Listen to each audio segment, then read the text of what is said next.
Today is Monday, October 13th, 2025. This is Quick Start from CBN News. I'm Dan Antros. After 2 years, they are finally free. We'll have that top story and more on today's podcast, where we bring you news from a Christian perspective. Subscribe, leave a rating. You can email us as well, right to our inbox, quickstartpodcast@cbn.org. We'd love to hear from you as we're all here together each and every weekday, bright and early, getting through the news of the day. And joining me today, CBN's Billy Hallowell. And Billy, first on the Focus story, you got a pastor who kind of went viral for his reaction to a wrong order. Yeah, I mean, this is a convicting one because when I don't get the right food order, I get frustrated. But you got a pastor here who did something pretty incredible when they brought the wrong order. We'll break down what unfolded there. All right, looking forward to the details there.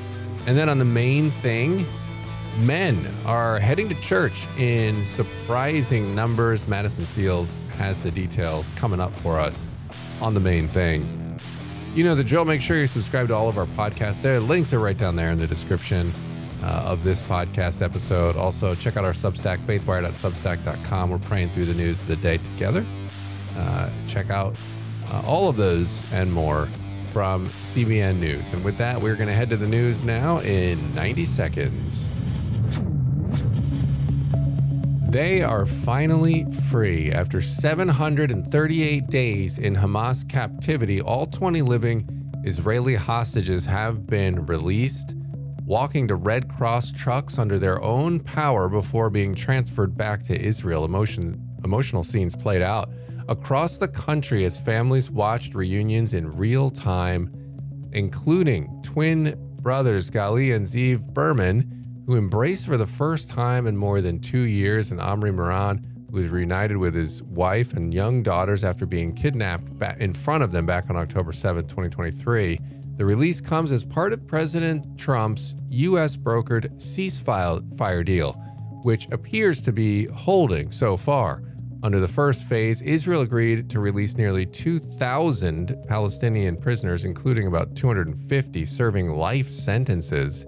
In exchange for the hostages, crowds gathered in Tel Aviv's Hostage Square, waving flags and signs that read "Home" and "Trump's List," celebrating what many are calling the end of the war.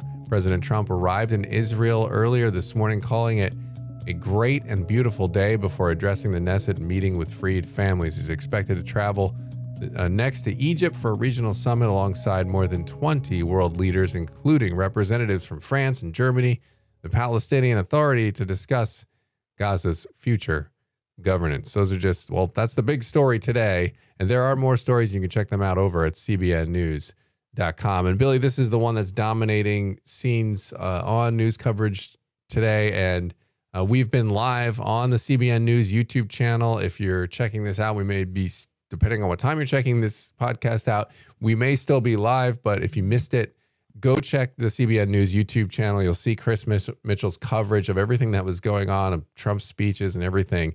They are incredible, incredible scenes, and it's really difficult to put into words. You kind of have to see it. I mean, this is 738 days. A lot of times it felt like the world had forgotten about these hostages, but President Trump didn't, and he kept fighting for them. And you can see it. I mean, to have something called Trump's List, I mean, these people seem really grateful for the efforts of President Trump and his team. Yeah, I mean, this is historic on, almost every single level. And this shouldn't even be a partisan thing. I mean, he deserves, and so does the administration, a lot of praise for this. I mean, we never really thought this was possible. The idea that you'd even be able to get any of these people back. And you think about horrific things that these 20 living survivors have seen and gone through, and you just hope now, pray for restoration. And I think the big question is what will happen next. And this is part of what Trump will be dealing with other world leaders in Egypt as they sort of pave the way forward for Gaza. So there's a lot still to figure out, but my goodness, thankfully we finally reached this place after more than 2 years. Yeah, really. It's and despite the high price to pay, and you heard the numbers of Palestinian prisoners that are freed, some of these people have done horrible things, terrorists, and there's reasons why they have life sentences. So it is a tough pill to swallow on the one hand, but unfortunately a necessary one to get this deal done. Thousands and thousands, probably tens of thousands of Hamas terrorists have been killed. So there's that to take into account into this equation as well. They've been greatly, greatly diminished despite these prisoners being released. So what are they being released to? Perhaps that's part of the equation that the Israeli government has put into the calculation here is, well, what are they going back to? They're going back to a completely decimated organization, terrorist organization. And so bottom line, all leverage lost. There are many points to this deal, and we will see if Hamas keeps them. And I think this was so dramatic on the world stage and the way it played out. I mean, President Trump, getting credit all around, even from outlets that have historically been hostile towards him. So this was a good thing, and hopefully it means we get an end to the destruction. Hopefully it means Gaza is on the way to being rebuilt, where it's actually rebuilt and it's not terror tunnels and confiscating humanitarian aid and making rocket launchers and things like that out of them, instead of building infrastructure for people to have a safe and normal society. And we'll see, though, because Hamas's charter is to destroy Israel and wipe them off the map. So I don't know how easy that is to change and if we'll ever see rockets flying in from Hamas again, but hopefully this is the beginning of the end of that pattern. All right, we are going to head to the focus story now, and this is one that maybe will give us all a moment of reflection here. It's a truly powerful moment that unfolded in Colorado after a pastor ordered some food and got the wrong orders. Tell me about what happened here. Yeah, this is a really interesting story happened out in Castle Rock, Colorado. This particular preacher, his name is Neil Seward, and he ordered pizza for his family, and the delivery woman ends up bringing him the wrong food. Now, I got to be honest with you. I've been in this position before, and you always want to think, okay, I'm going to act in a Christian way, right? I'm going to do the right thing. But sometimes you're hungry and you're frustrated. And so, she comes to the door, and her name was Susanna, and she approaches the door, and she's basically, I'm sorry, I'm getting old. I saw 57. You were ordered 67. So she ended up messing the numbers up on the order. She said, I screwed up. I'm sorry. And this is all captured on the Ring camera at this pastor's house. And so it's interesting because she immediately took responsibility, like came to the door and said, I'm sorry, realizing she had the wrong order. And he immediately told her not to worry. He said, we love you. And I told her not to worry. But it's let's just sort of stop there, because that initial reaction, again, I'd be huffing probably internally, like, I just want my pizza, I'm starving. And this guy immediately was like, it's okay. What question did he ask that seemed to change everything? So, he said, we love you and Jesus loves you and we hope you have a great night. That's his initial reaction to her. And he said, don't feel bad for 1 second. And then he asked her the question, do you know Jesus? And it was interesting because she said that she did, but that she had been struggling due to a bunch of difficulties and that things have been happening, in her life. And so you have all of a sudden like this moment over pizza that sort of turns not just personal, but it turns to the eternal, right? Whether or not she knows Jesus. And it just opened this crazy dialogue between the two of them. Yeah, that's really great. And a lot of times here, Billy, like what happens is people want to share the gospel, but it makes it so much more credible and accessible to people when it follows an act of kindness or an act of mercy or an act of grace or an act of generosity. That oftentimes opens the door because you're showing Christ's love first. And then that person's like, wow, that was different.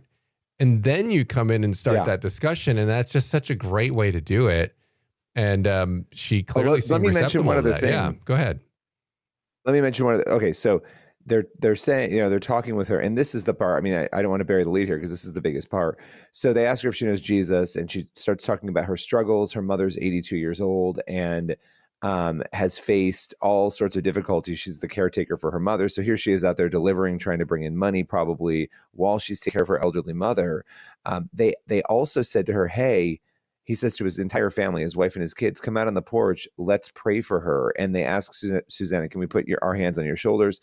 And they actually pray for her. And this is captured on the ring footage too. So not only do you know who Jesus is, she says yes, they share the story. The family prays for this woman who brought them the wrong order, and totally like just blesses her. And you can see the emotion on her face. Probably never imagined that. She probably thought, I'm going to get yelled at. These people are going to be frustrated. And here you have this pastor and his family living out the gospel, praying over this woman.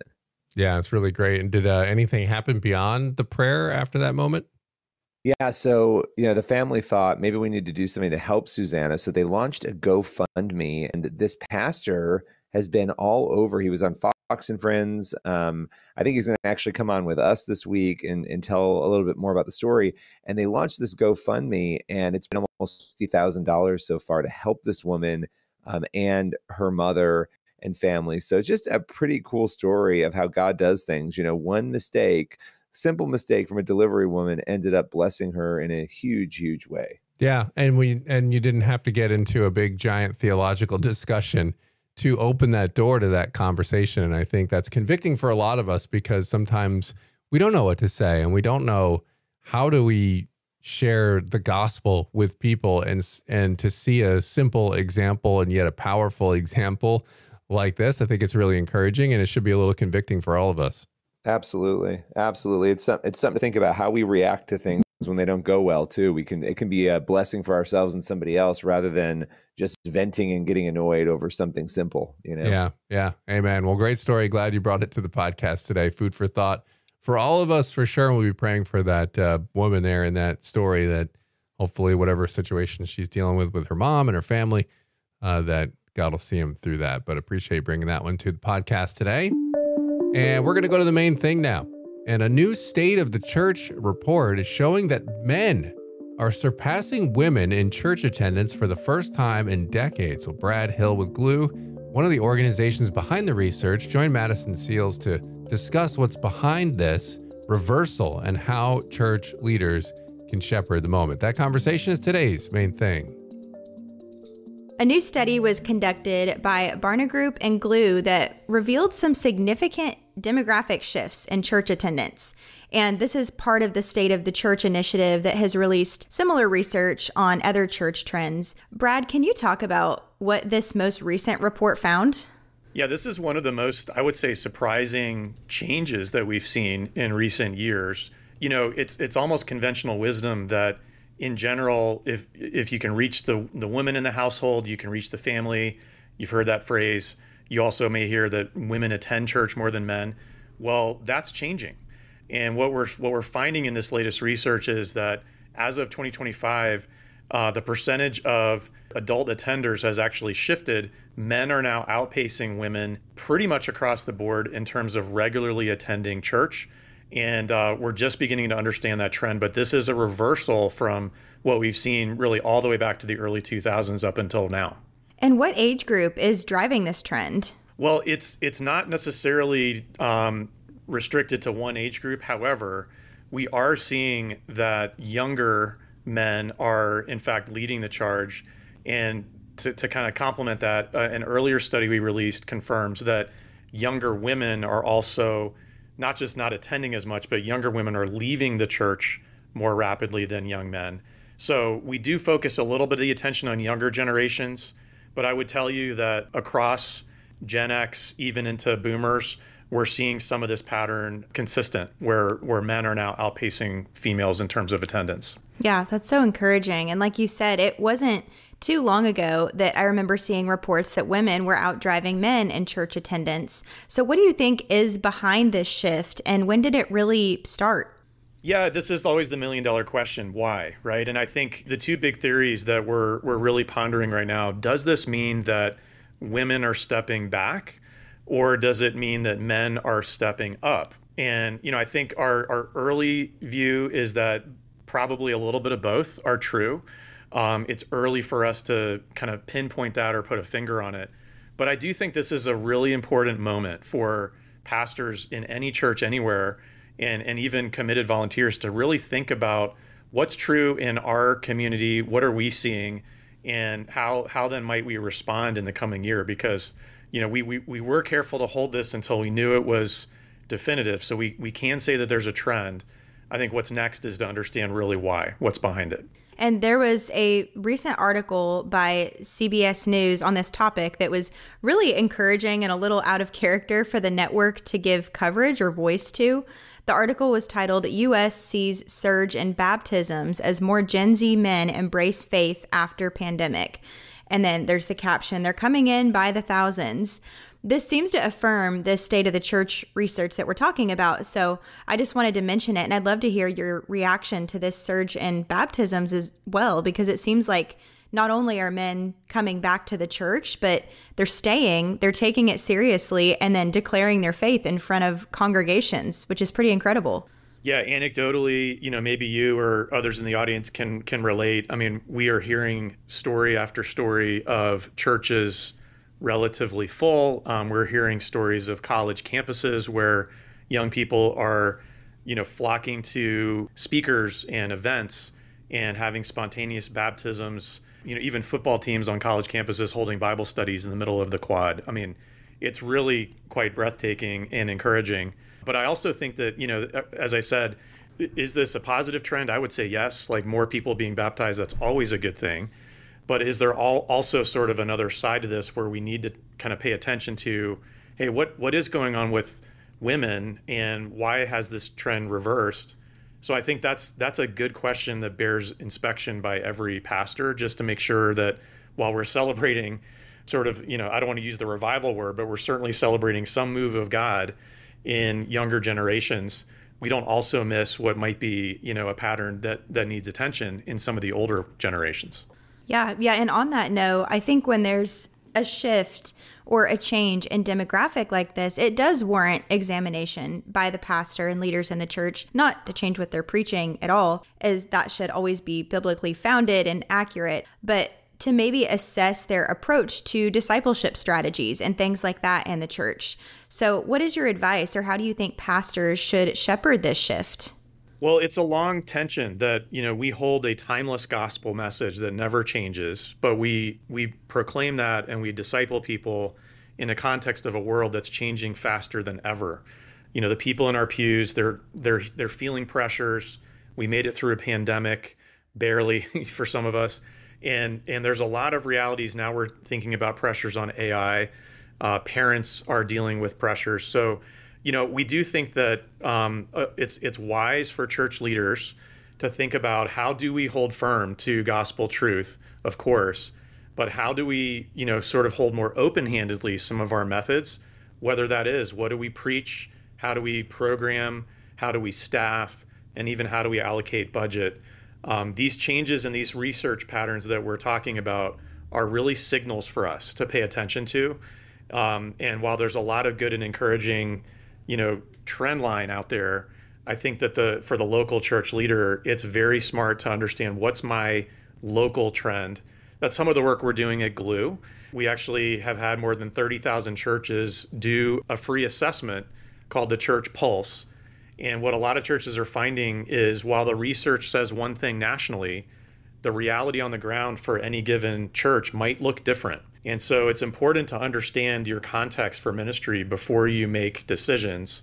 So I would say reading a national survey is quite helpful, but it's also incomplete until you understand what's really going on in your community. Yeah, absolutely. And that's such an important point to make. I know we've talked about this on this podcast before, how important it is that churches are informed about what's going on in the culture and that they're not afraid to discuss it as well. And that comes, from everything from events in the culture to demographic changes and things like that, because it does affect how people are coming in on Sunday mornings, what's on their minds, what's on their hearts, what's burdening them.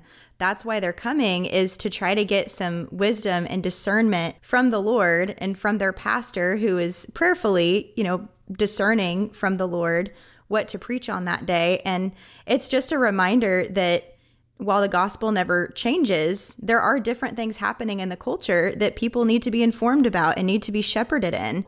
Well, we celebrate the church. Ever since Jesus commissioned Peter to be the rock, we know that the church is God's plan A. And that's clear. We can go to the bank with that. However, the Bible doesn't talk about necessarily methods and leaves a lot of room for discernment and strategy on how we reach and grow disciples with the church. So I think we're bullish on the church. We believe that the local church is the city on a hill that can proclaim the message of Christ. But the way we do it needs to be responsive to these changes and these patterns we're seeing in culture. And our hope is that our work will help more leaders lead confidently and feel more informed as they go out and make these important decisions in the year ahead. All right, Madison, appreciate that conversation there. And that's going to leave us with time on the podcast today for one last thing. Romans 12:12, be joyful in hope, patient in affliction, faithful in prayer. And I think this is a verse that speaks to the hostage situation. I mean, that need to be faithful and patient in such a horrific scenario. We've seen that come to fruition here, and it's just a good for us to follow in life in general. Yeah, probably one of the more trying circumstances I'm sure that a person could possibly go through, knowing that a loved one is going through what these hostages went through for 2 years. And it's very, very difficult, but certainly glad that it's ending the way it's ending, and at least some of them are coming home. All right, Lord willing, and that creek don't rise up on us. We'll be back here tomorrow with more. God bless. Enjoy the rest of your day.